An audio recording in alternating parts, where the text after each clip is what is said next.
Hi hello welcome to our channel. నేను మీ సిరి. ఈరోజు మనం చెప్పుకోబోయే కథ వలపు వర్ణం పార్ట్ 58.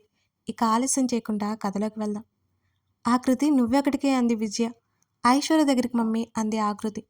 బేబీ ఇవాళ నువ్వు ఉండాలి, అన్వేష్ వస్తున్నాడు, నీతో మాట్లాడాలి అన్నాడు. ఒకసారి ఇప్పుడు బయటికి వెళ్తే ఎలా అని సురేంద్ర అన్నాడు. అర్జున్ వైపు చూసింది ఆకృతి. వెళ్ళాలి అని చెప్పు అని సైగ చేశాడు అర్జున్. సరే డాడీ ఉంటాను అంది ఆకృతి. నిజంగానే ఇది దెయ్యం. కోపంగా చూశాడు ఆకృతి వైపు అర్జున్. అర్జున్ని పట్టించుకోకుండా వెళ్ళి సురేంద్ర పక్కన కూర్చుంది ఆకృతి. విజయ్ వైపు చూశాడు అర్జున్. వెళ్ళనివ్వకండి. వెళ్ళనివ్వండి, వెంటనే వస్తుంది. ఐశ్వర్యకి హెల్త్ బాలేదంట. లేకపోతే ఏం బాగుంటుంది చెప్పండి. అన్వేష్ ఇవాళ ఉంటాడు కదా ఎలాగూ అంది విజయ. అవునా అత్త అన్నట్టు చూశాడు అర్జున్. తలూపింది విజయ. అవునా సరే వెళ్ళి త్వరగా వచ్చే బేబీ అన్నాడు సురేంద్ర. ఓకే డాడీ అని పైకి లేచింది ఆకృతి. అర్జున్ నువ్వు అన్వేష్ను చూడలేదు కదా అని అడిగాడు. పిక్కుందనుకుంటా మావయ్య నా దగ్గర అన్నాడు అర్జున్. ఓకే తీసుకుని వచ్చే సురేంద్ర చెప్పగానే ఇద్దరు బయటికి వచ్చారు. అర్జున్ చూపులను తప్పించుకోలేకపోయింది ఆకృతి. ఎందుకలా చూస్తున్నావు అని అడిగింది. అంతకంటే ఏం చేయగలను? బైక్ స్టార్ట్ చేశాడు అర్జున్. చేసేవన్నీ చేస్తూనే ఏం చేయగలనంట? ఆకృతి చిన్నగా గొనుక్కుంది. ఇద్దరు బయలుదేరారు. ఎవరు ఏం మాట్లాడుకోలేదు అసలు. సడన్గా ఎదురుగా కారు రావడంతో అర్జున్ బ్రేక్ వేశాడు. ఆకృతి ముందుకు తోలింది అర్జున్తో పాటు.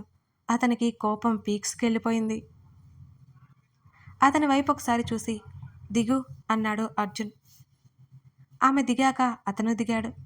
ఎవరు కారులో? కోపంగా డోర్ తట్టాడు అర్జున్. డ్రైవర్ దిగాడు. చాలా వయసు ఉన్న వ్యక్తిలా అనిపించడంతో అర్జున్ కాస్త తగ్గాడు. వీరయ్య కారాగిందేంటి అంటూ కారులో నుంచి విసుగ్గా దిగింది సహన. ఎవరా అని చూసిన అర్జున్కి సహన కనిపించింది. సహన అర్జున్ని చూసింది. సహనని చూసి కళ్ళు పెద్దవి చేసింది ఆకృతి. సహననే ఆశ్చర్యంగా చూశాడు Arjun. Modern formal dress, hair leave చేసి గాగుల్స్ పెట్టుకొని చాలా డిఫరెంట్గా అనిపించింది అతనికి.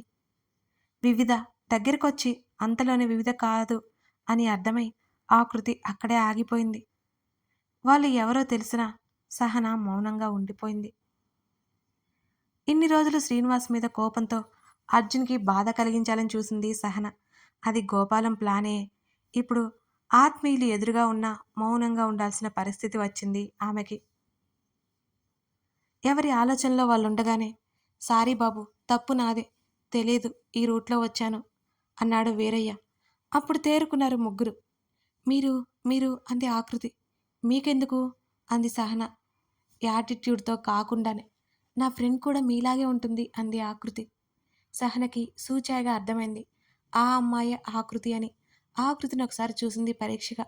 ఆమెలో కూడా తనలాగే కొన్ని పోలికలున్నాయి. తర్వాత వీరేంద్రతో మాట్లాడాలి అనుకుంది సహన. నా పేరు సహన అంది. అర్జున్ కూడా షాక్లోనే ఉన్నాడు. ఇంతకుముందు 2 టైమ్స్ చూసిన అమ్మాయి వివిధ కాదని అతనికి ఇప్పుడు క్లారిటీగా అర్థమైపోయింది. ఓకే మీరు వెళ్ళండి అన్నాడు అర్జున్. వాళ్ళిద్దరిని ఒకసారి చూసి కారులో కూర్చుంది సహన. పదా వెళ్దాం. అర్జున్ తీసుకెళ్ళిపోయాడు ఆకృతిని.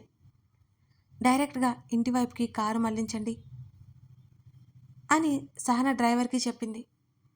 దీర్ఘంగా ఆలోచిస్తున్న ఆకృతిని చూసి ఏంటి తెగ చించుతున్నావు? ఉన్న కాస్త బుర్ర కూడా పోతే ఫ్యూచర్లో నాకు ప్రాబ్లం అవుతుంది అన్నాడు అర్జున్. అర్జున్ని కోపంగా చూసి ఆ అమ్మాయి అచ్చం వివిధలాగే ఉంది కదూ, దగ్గరికి వెళ్ళి చూస్తే కానీ తేడా కనిపించదు అంటూ అర్జున్ని చూసింది ఆకృతి. వివిధ వాళ్ళు ఎంతమంది అని అడుగుతుంటే అర్జున్నే చూసింది ఆకృతి. నాకు తెలుసు, కాకపోతే నీకు ఇంకా ఏమైనా తెలుసా అని అంటే నువ్వు వాళ్ళ ఇంటికి వెళ్ళావు కదా అని అన్నాడు అర్జున్. వివిధ ఒక్కటే కూతురని చెప్పింది అంది సీరియస్గా ఆకృతి. నవ్వితే నీ సొమ్మేం పోతుందే, ముఖం ముచ్చుగా పెట్టుకుని కూర్చున్నా అన్నాడు అర్జున్. అలాగే కూర్చుంది ఆకృతి. ఇది మారదు, ఆకృతికి వినిపించేలాగే అన్నాడు అర్జున్.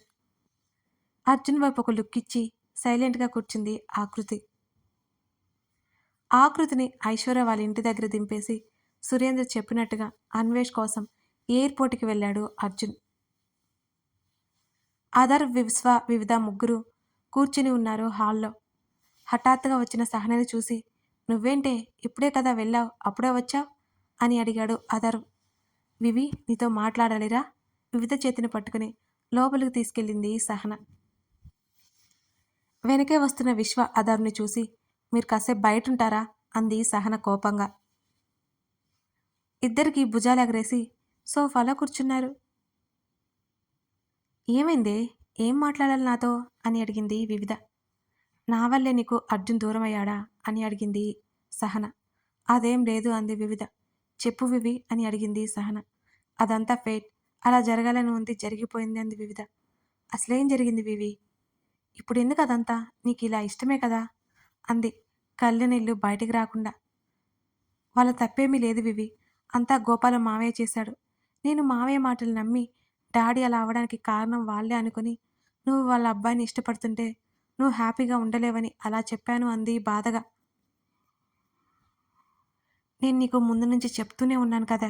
తెలుసుకోకుండా చేయొద్దని. కానీ నువ్వే మావయ్య మాటలు నమ్మి నీ జీవితాన్ని నాశనం చేసుకోబోయావు.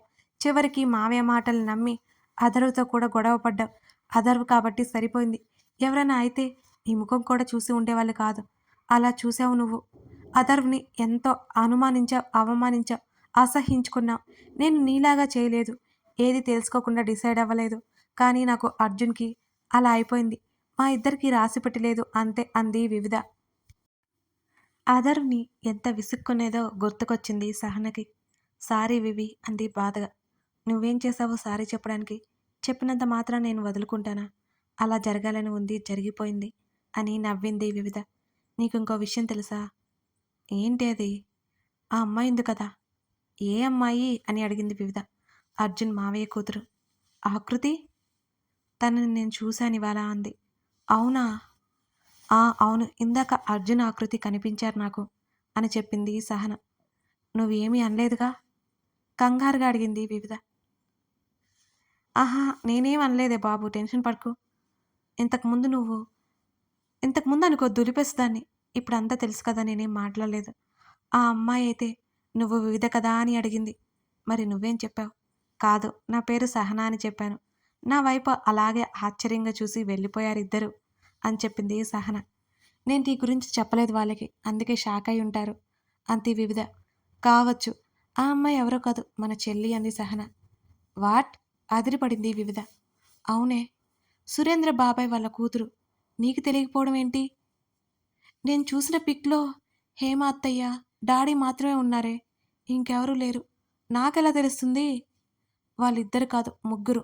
డాడీ తర్వాత సురేంద్ర బాబాయ్, తర్వాత హేమ అత్తయ్య" అని చెప్పింది సహన. గాడ్! ఇన్ని రోజులు తెలియదు నాకు. అందుకే ఆకృతి అంటే తెలియకుండానే నాకు అభిమానం. నా కోసం చాలా చేస్తుంది. ఇప్పటికి కూడా చేస్తూనే ఉంది" అంది వివిధ. "అంటే?" ఆకృతి వివిధతో చెప్పినవన్నీ సహనకి చెప్పింది. "అంత ఇన్నోసెంటా తను?" "అవును. చాలా మంచిది తను. ఎవరిని బాధ పెట్టాలి అని అనుకోదు. అందుకే మా ఆత్మబంధం ఏర్పడింది. రక్త సంబంధం అని తెలియదు. వాళ్ళిద్దరూ చాలా సంతోషంగా ఉండాలి" అంది వివిధ. "వివి" వివిధ కన్నీళ్లు తుడిచింది సహన.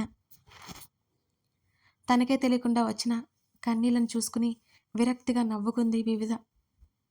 వివి సహన కళ్ళలో కూడా నీళ్లు తిరిగాయి. సహనని హత్తుకుని ఏడ్చింది వివిధ. తను అథర్వ్‌కి దూరంగా ఉన్నప్పుడు ఎంత బాధపడిందో గుర్తుకొచ్చింది. వివిధ కూడా అంతే బాధని అనుభవిస్తోంది. అందుకే అంటారు, ఆలోచనల్ని ఆవేశాలు హరిస్తాయని. వివిధ విషయంలో ఎంత మూర్ఖంగా ఆలోచించింది తను అనుకుంది సహన. సహనకి బాధ ఎక్కువైపోయింది వివిధని అలా చూస్తుంటే. తన వెనకగా ఉన్న అన్వేష్‌ని చూసి చూడనట్టుగా ఉండి, "అరే ఆకృతి, అలా అంటే ఎలారా?" ఒకవైపు అన్వేష్‌ని గమనిస్తూనే మాట్లాడుతున్నాడు అర్జున్. "మన విషయం చెప్పేద్దాం.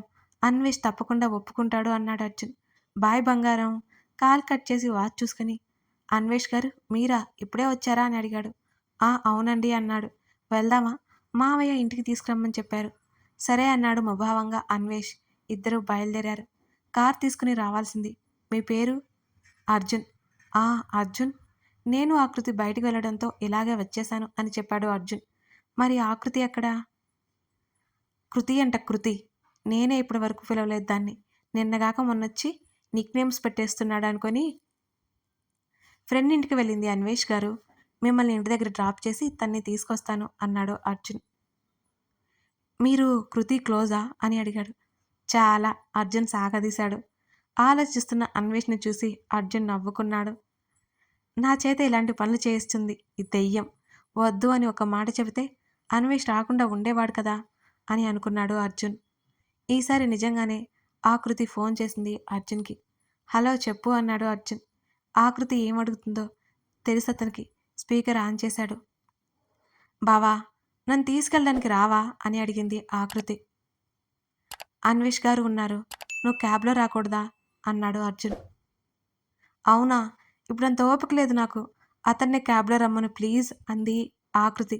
అర్జున్ స్పీకర్ తీసేశాడు. నేను తర్వాత వస్తా ఫోన్ పెట్టేశాడు అర్జున్.